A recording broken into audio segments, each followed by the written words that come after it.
새 정부 출범이 이제 48일 앞으로 다가왔는데 신구 권력 간 얽힌 매듭은 좀처럼 풀리지 않는 모습입니다. 대통령 집무실 이전 문제를 놓고 청와대와 윤석열 대통령 당선인 측 사이의 갈등은 격화하고 있고 양자 회동을 위한 협의 채널도 교착 상태입니다. 인수위에 나가 있는 취재기자 연결하겠습니다. 부장원 기자.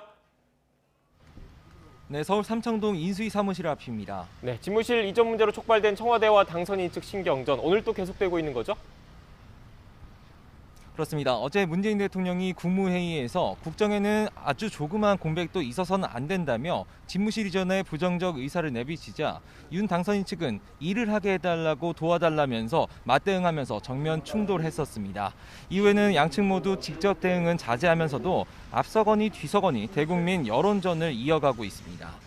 여권에선 집무실 이전에 따른 안보 공백 우려와 윤 당선인의 독선 이미지를 띄우려 부심인데요. 민주당 김병주 의원은 MBC 라디오에서 윤 당선인 측이 안보에 대한 개념을 너무나 안일하게 생각한다고 지적했습니다.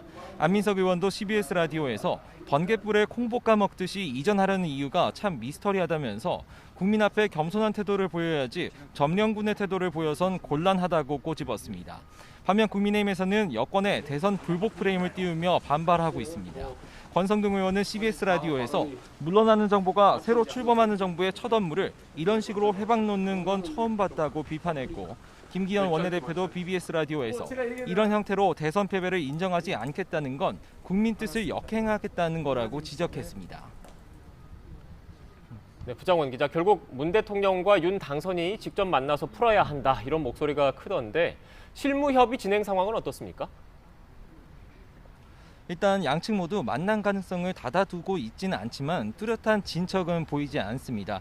오늘 오전에 열린 윤 당선인 측 정례 브리핑에서도 이 같은 질문이 계속 이어졌는데요.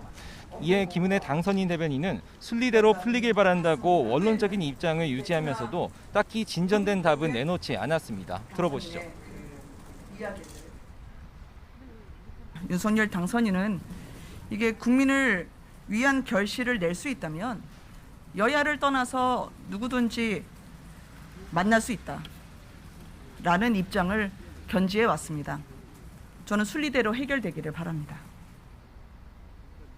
그러면서도 늘 얼음장 밑에선 물이 흐른다는 표현으로 대화의 끈은 놓지 않고 있다고 피력했는데요. 현재로선 이철희 청와대 정무수석과 장제원 당선인 비서실장이 그제 만난 것을 끝으로 양측의 공식 협의 채널은 닫힌 상태입니다.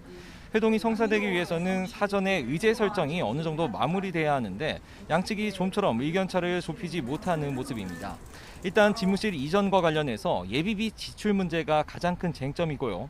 한국은행 총재나 감사위원 선임 등의 인사권 문제를 놓고도 양측의 이견이 큰 것으로 전해집니다.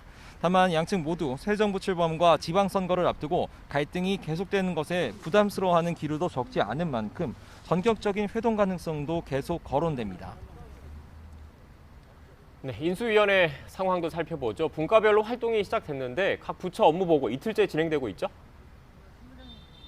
그렇습니다. 우선 윤석열 당선인 일정을 살펴보면 오늘 별다른 공개 일정은 없었고 비공개 보고와 면담을 이어가고 있습니다. 오후에는 응웬 수원푹 베트남 국가주석과 전화통화가 예정돼 있습니다. 안철수 인수위원장은 오전 9시 간사단 회의를 비공개로 열었고요. 오후에는 코로나 비상대응 특별위원회 회의를 직접 주재합니다. 이 자리에선 손실보상 문제가 중점적으로 다뤄질 계획인데 특히 3월 말로 다가온 소상공인 대출의 만기 연장 문제가 집중적으로 논의될 전망입니다. 어제 국방부를 시작으로 부처별 업무 보고도 이틀째 이어지고 있는데 오늘은 통일부와 방사청 차례입니다. 통일부의 경우 최근 북한의 군사 도발 가능성에 초점을 맞춘 새로운 통일 대북 정책과 부처 기능의 재조정 방안이 논의될 거로 보입니다.